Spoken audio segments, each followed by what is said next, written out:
Airport जे आहे ते शिंदे साहेबांचं नाव नव्हतं आणि आता नवी मुंबई महानगरपालिकेचे 2 कार्यक्रम आहेत. दोन्ही कार्यक्रमामध्ये शिंदे साहेबांचं नाव नाही, कुठल्याही चिंतनेच्या आमदारांनी खासदारांचं नाव नाही.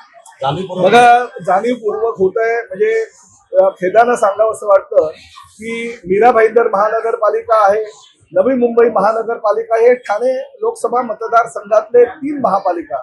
एक ठाणे महापालिका आपल्या संस्कृतीचं दर्शन घडवत असताना नवी मुंबई महापालिका आणि मीरा भाईंदर महापालिकेमध्ये फार विचित्र आणि वेगळं चित्र दिसतंय.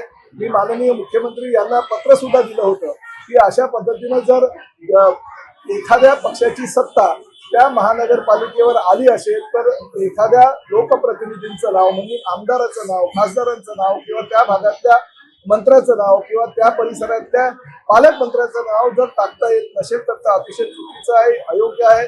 माननीय मुख्यमंत्र्यांनी सुद्धा त्यावर खंत व्यक्त केली होती. गेल्या आठवड्यात झालेल्या कॅबिनेटच्या बैठकीमध्ये आमच्या सर्व मंत्री महोदयांनी याविषयी खेद व्यक्त केल्यानंतर माननीय मुख्यमंत्र्यांनी त्याच्या चौकशीचे आदेश दिले होते.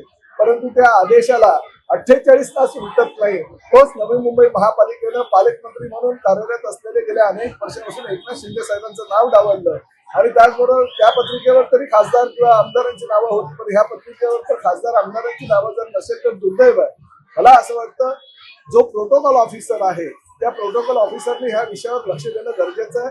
अन्यथा माझी मुख्यमंत्र्यांना ही विनंती राहील की अशा पद्धतीने चुकीच्या पद्धतीने जे पत्रिका छापतात त्या अधिकाऱ्यांना निलंबित करणं हे गरजेचं आहे. तर शिवसेनेचे मंत्री किंवा शिवसेनेचे आमदार जर भाजपबरोबर काही बोलले तर थेट वरून सगळं सांगितलं असतं की अशा पद्धतीने बोलू नये, पण भाजपचे लोक अशा पद्धतीने भूमिका घेतात त्यावेळी वरिष्ठांकडून सुद्धा काही भूमिका घेतली जात नाही. बघा शेवटी महायुतीचं सरकार आहे.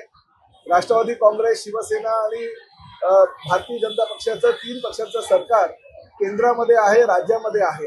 खरं तर प्रोटोकॉल प्रत्येक पक्षाच्या नेत्यांनी जसा सांभाळला पाहिजे तशाच पद्धतीनं कार्यकर्त्यांनी पण सांभाळायची गरज आहे. आमच्या पक्षाचे पदाधिकारी जर काय चुकत असतील, काय उलट बोलत असतील तर आमच्या मोठ्या नेत्यांनी त्यावर अंकुश ठेवणं गरजेचं आहे. परंतु भारतीय जनता पक्षाचे किंवा राष्ट्रवादीचे पदाधिकारी किंवा काही नेते जर चुकीचं बोलत असतील तर त्यांच्या वरिष्ठांनी त्यांची ताबडतोब कान उघाडी करणं गरजेचं आहे. कारण महायुतीचं सरकार असताना काही प्रोटोकॉल हे पाळलेच गेले पाहिजे. नाही अशा पद्धतीनं वारंवार जर घडत असेल तर उद्या परत आता कॅबिनेट आहे. आम्हाला या संदर्भात परत एकदा माननीय मुख्यमंत्र्यांच्या कानावर ह्या घटना किंवा ह्या गोष्टी घालाव्या.